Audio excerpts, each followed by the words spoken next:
traditions. Ron Cantor is an American Jew from Virginia who had a bar mitzvah and a Jewish upbringing. I couldn't have listed for you all the tenets of Judaism, but I knew what we didn't believe in. We did not believe in Jesus. Until a sudden car accident with his Christian friend literally turned his world upside down. We're fine. The car is totaled.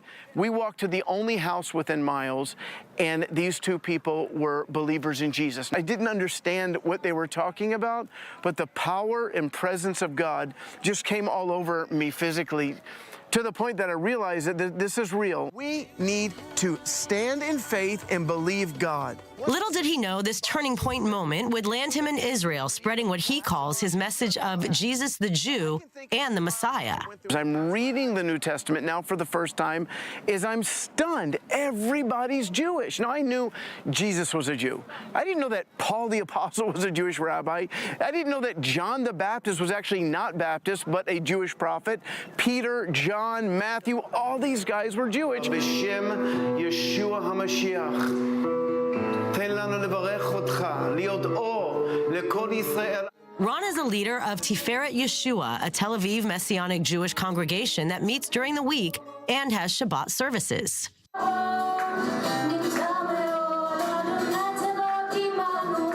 Now, as Messianic Jews, we believe that Yeshua, Jesus, that he was the ultimate Yom Kippur sacrifice, or Passover lamb, that he died for the sins of Israel and for the world. What is the main difference between Messianic Judaism and Judaism? So the big difference is that traditional Judaism believes that you can work yourself into heaven by doing enough good stuff.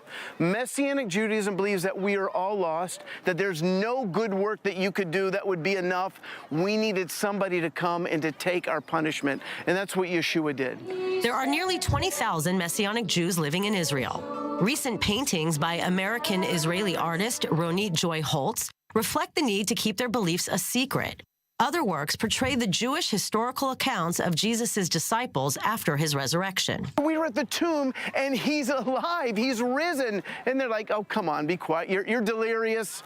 And they go and they check, and they find out that he is alive. And they don't know what to make of it all. And it's kind of funny. So many Christians don't realize that the reason there were thousands of Jews in Jerusalem that day were because of Shavuot. They think Shavuot, or Pentecost, is a new Christian holiday, but it goes back to Moses, of course. Ron believes the great split between Judaism and early Christianity happened right here at the house of Simon the Tanner in Jaffa. We know it for sure because it's written in English right there. It says House of Simon the Tanner in spray paint. Peter was right here before this thing went steroids all over the world. Acts 10 says Peter raised a woman named Tabitha from the dead, followed by a prophetic dream about allowing Romans and other non-Jewish nations to eat non-kosher animals, since Judaism did not allow Gentiles to become Jews without getting circumcised and immersed in the waters of a ritual bath called a mikvah. And the Spirit of God falls on these Gentiles, and they start praying in unknown languages.